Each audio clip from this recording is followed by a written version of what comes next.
नमस्कार। आज 2026 के पश्चिम बंगाल विधानसभा चुनाव के नतीजों का दिन है। और यकीन मानिए, ये कोई आम चुनाव नहीं है। ये एक ऐसा टर्निंग पॉइंट है जिसके झटके पूरे देश की राजनीति में महसूस किए जाने वाले हैं। तो चलिए, बिना देर किए इस बेहद खास विश्लेषण में सीधे गोता लगाते हैं और समझते हैं कि आखिर बंगाल की सत्ता का ऊंट किस करवट बैठने वाला है। शुरुआत करते हैं इस एक चौंका देने वाले आंकड़े से। 92.47%, मतलब आज़ादी के बाद से अब तक का सबसे भयंकर वोटर टर्नआउट। ये कोई छोटा मोटा नंबर नहीं है। ये साफ दिखाता है कि जमीन पर लोगों में कितना भारी उत्साह था और इस लोकतांत्रिक महाकुंभ का स्केल अपने आप में कितना विशाल है। तो इस पूरी पिक्चर को बिल्कुल निष्पक्ष होकर समझने के लिए हम इस चर्चा को 5 हिस्सों में बांट रहे हैं। पहले देखेंगे बंगाल की लड़ाई की शुरुआत, फिर दिग्गजों की टक्कर, उसके बाद एग्जिट पोल के अनुमान, फिर जमीन पर तनाव और आरोप प्रत्यारोप, और आखिर में पूरे भारत के लिए इसके क्या मायने हैं। चलिए, पहले हिस्से की तरफ बढ़ते हैं। बंगाल की लड़ाई शुरू। देखते हैं कि आज काउंटिंग के दिन जमीन पर आखिर हो क्या रहा है। अब जरा इन डिटेल्स पर गौर कीजिए। आज राज्य की 293 सीटों पर मतों की गिनती हो रही है, फलता सीट को छोड़कर, क्योंकि वहां गंभीर चुनावी गड़बड़ियों के चलते 21 मई को दोबारा वोटिंग होनी है। लेकिन जो चीज सबसे ज्यादा हैरान करती है वो है सुरक्षा का स्तर। पूरे राज्य में 77 काउंटिंग सेंटर बनाए गए हैं और वहां 2100 से ज्यादा पैरामिलिट्री कंपनियों को तैनात किया गया है। त्रिस्तरीय सुरक्षा व्यवस्था। आप समझ रहे हैं ना, माहौल में कितनी टेंशन है, ये साफ महसूस किया जा सकता है। और इसी से हम अपने दूसरे हिस्से पर आते हैं, दिग्गजों की टक्कर। क्योंकि पूरे राज्य से नजरें हटाकर अगर हम एक खास सीट पर फोकस करें तो पूरी पिक्चर ही बदल जाती है। और ये देखिए, भवानीपुर का वो करो या मरो वाला महामुकाबला।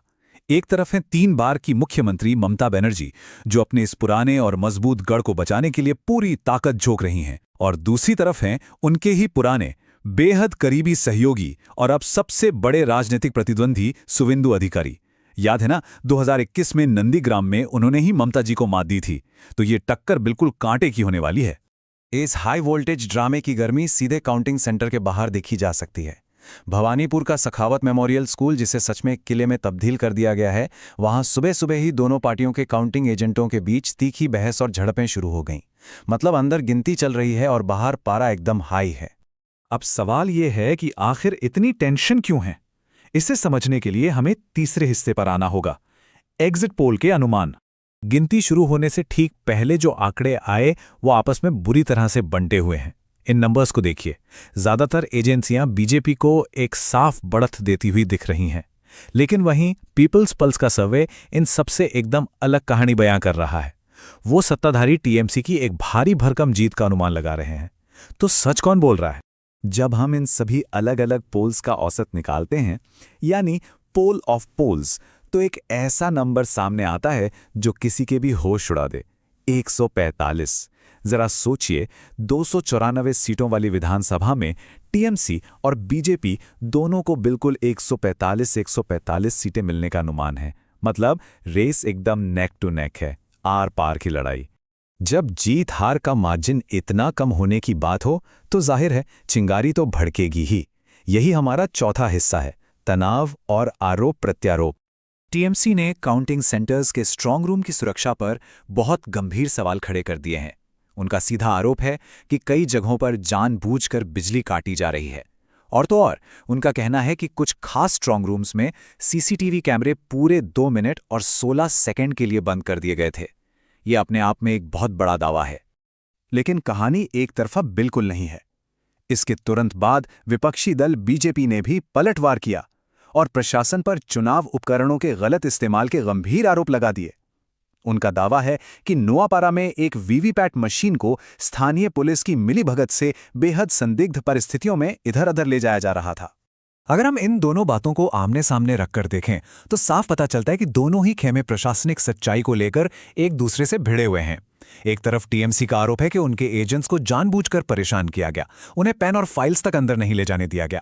वहीं दूसरी तरफ बीजेपी कह रही है कि चुनाव आयोग ने अपना काम बिल्कुल निष्पक्ष होकर किया है और वो चुनाव के बाद होने वाली हिंसा के लिए सीधे तौर पर टीएमसी की पुरानी हिस्ट्री को जिम्मेदार ठहरा रहे हैं।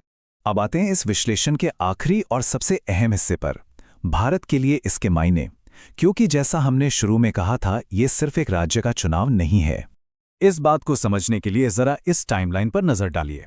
2011 को याद कीजिए, जब टीएमसी ने दशकों पुराने वामपंथी शासन को उखाड़ फेंका और 184 सीटें जीतीं। उस वक्त बीजेपी के पास 0 सीटें थीं। फिर आया 2021, टीएमसी 215 सीटों तक पहुंच गई, लेकिन बीजेपी ने भी जबरदस्त छलांग लगाई और 77 सीटें जीतकर मुख्य विपक्षी पार्टी बन गई। और अब 2026, ये साल क्षेत्रीय दलों के वजूद और राष्ट्रीय पार्टियों के फैलाव के लिए एक अल्टीमेट टर्निंग पॉइंट माना जा रहा है। और इन सब के बीच एक और बहुत बड़ा विवाद है जिसे हम नज़रअंदाज नहीं कर सकते। SIR यानी स्पेशल इंटेंसिव रिवीजन। चुनाव आयोग की इस प्रोसेस के तहत वोटर लिस्ट से लगभग 90 लाख नाम हटाए गए थे। 90 लाख मतलब कुल मतदाताओं का करीब 12%। अब इस पर भारी बहस छिड़ी है कि क्या ये असली वोटर्स को उनके हक से दूर करना है या फिर सिर्फ फर्जी नामों की सफाई। अगर जीत का अंतर आज बहुत कम रहता है तो यकीन मानिए इस मुद्दे पर सबसे ज्यादा बवाल होने वाला है। तो अंत में बात यहां आके टिकती है कि नबन्ना सचिवालय की चाबी जिसके भी हाथ लगेगी, वो केंद्र और क्षेत्रीय ताकतों के बीच के पावर डायनेमिक्स को पूरी तरह से बदल कर रख देगा। अगर बीजेपी जीती है तो वो पूर्वी भारत में अपने इस आखिरी मोर्चे को भी फतह कर लेगी, लेकिन अगर टीएमसी बाजी मारती है तो ये साबित हो जाएगा कि जमीन पर मजबूत वेलफेयर नेटवर्क वाली एक क्षेत्रीय पार्टी किसी भी बड़े राष्ट्रीय अभियान को रोक सकती है, और ये 2029 के लिए विपक्ष की ताकत को एक बहुत बड़ी संजीवनी देगा।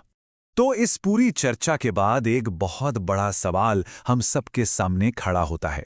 क्या 2026 के बंगाल का ये जनादेश सचमुच भारत के राजनीतिक नक्शे को हमेशा के लिए बदल कर रख देगा?